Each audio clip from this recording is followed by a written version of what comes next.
وازيكم يا اخواتي، عاملين ايه؟ يا رب تكونوا بخير. جايب لك النهارده يا برو فيديو جديد وشرح جديد. جايب لك النهارده يا برو افجر ملف الخلفيات واللوستر الجامده للمطورين. الخلفيات يا برو اللي هنحطها وبنستخدمها في شروحات سكتش وير، اللي هي اللوستر ديت، والخلفيات الطرش ديت، والايقونات، الحاجات ديت اللي احنا بنستخدمها والناس بتستخدمها في سكتش وير والبرامج والتطوير. الكلام ده كله نسيبه لك النهارده يا برو في الملف بتاعنا. فكل اللي عليك يا برو انت تتابع الفيديو بس عشان تعرف باسورد الملف. تمام. والملف ده انا سايبه لك في قناه التليجرام، هتخش على قناه التليجرام تحمل الملف. تمام. تمام. هنحتاج طبعا النهارده برو ام تي مانجر. لو انت عندك عادي ممكن تعمله من مدير الملفات عادي يعني، بس ام تي ماسنجر افضل يعني. تمام. تمام. طبعا انا نزلت لكم يا اخواتي شروحات عن سكتش وير، وطبعا احنا نحتاج في الشروحات ديت اللوستر ديت والخلفيات ديت عشان ايه؟ لزوم التصميم. تمام. تمام. انا عملت لك فيديو ازاي تعمل صفحة الباسورد، اللي هو الصفحة ديت يا برو. والفيديو ده انا هبدأ انزله بس الاقي تفاعل بس يا اخواتي. تمام. تمام. طبعا هنبدأ بقى نخش كده على الملف. انت طبعا هتجيب ملف التليجرام بتاعك وتجيب الملف اللي انت نزلته. تمام. تمام. طيب انا سايب الملف هنا كده. تمام. الملف اهو يا برو. تمام. ده الملف بتاعنا، افجر ملف في الاسطر المطورين فرعون الجزاوي. هتبدأ تخش كده يا برو، تخش هنا كده.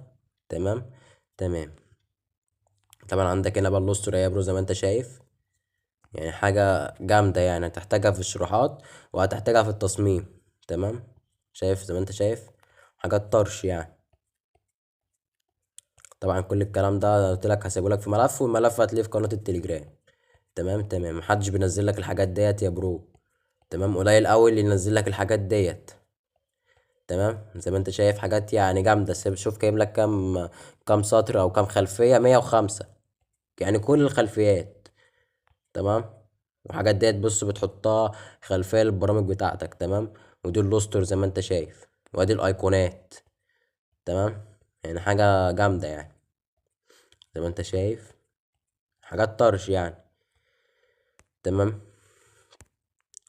ثانيه واحده اهو، سيب لك برضو شويه حاجات تحطها خلفية اهي. زي ما انت شايف الحاجات دي طرش مش هتلاقيها في اي حتة تانية.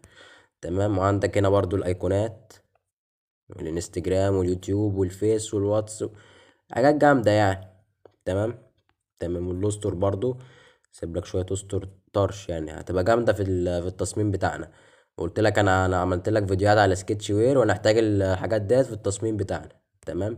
تمام. اللي بيفهم في التصميم كده كده انا سايب لك الملف، يعني تبدأ تصمم براحتك وتاخد الخلفيات اللي انت عاوزها. تبدأ تصمم بيها وتصمم بيها الديزاين بتاعك. تمام. تمام.